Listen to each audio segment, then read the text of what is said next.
Hello, today we'll be going over the proposal plan presentation. The fashion industry is the second most polluting industry in the world. There are over 92 million tons of textile waste generated every year, and the fashion industry is responsible for 10% of carbon emissions worldwide.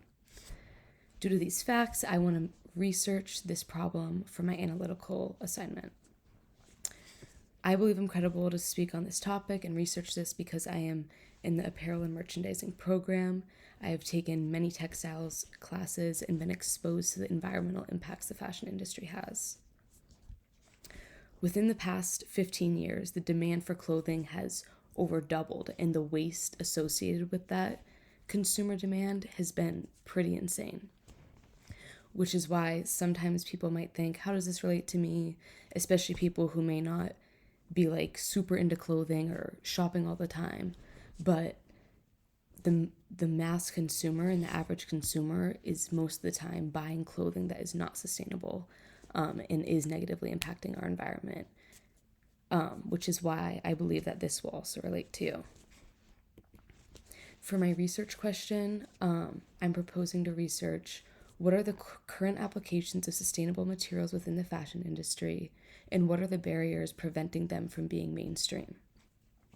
Throughout this presentation, I will explain why this research topic is beneficial to my education and how it meets the requirements for the analytical research assignment.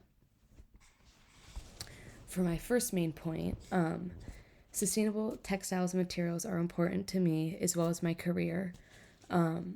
Within sustainable textiles and sustainability within the fashion industry has been talked about a lot, and it is projected that a lot of job openings and job opportunities in the fashion industry will be related to sustainability somehow, which is why having a good knowledge and understanding around sustainability within the fashion industry is very important. And I will gain this knowledge by analyzing research papers.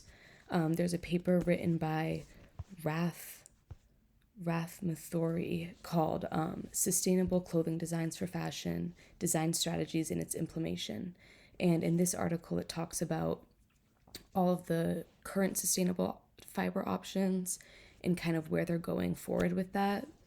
There's a ton of innovation and new things being created right now, which is why I'll also be researching sustainable designers. Susan Lee, who's up in the left corner of this presentation, she's the founder of BioCouture, and they're using bacterial cellulose as a form of vegan leather, which is like, if you're a kombucha maker, it's like the SCOBY in a kombucha.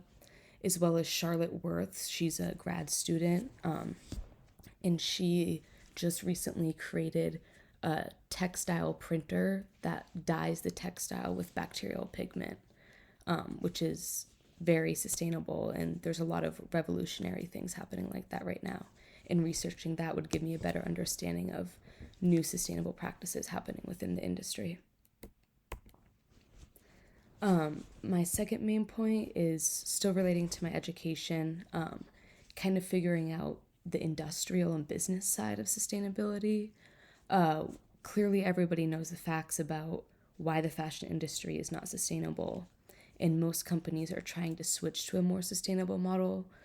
But the question is, why are they not switching to sustainable models? And a lot of companies use a lot of greenwashing, seeming like they are making these sustainable changes when the reality is the changes they're making are so minimal, it's not having a huge positive impact.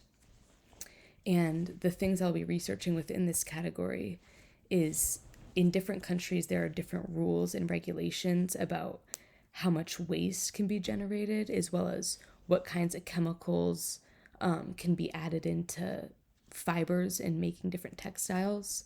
This is why a lot of textile manufacturing does happen overseas.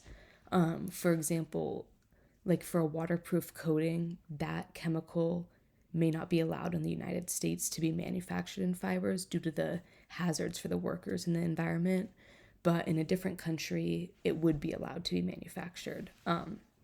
So again, kind of learning how these different rules and regulations play a role in sustainability, especially in larger corporations, as well as sustainability in different forms. So there's environmental sustainability, there's economic sustainability, and there's social sustainability. So sometimes it's important to learn about the way brands are trying to hit all three different targets.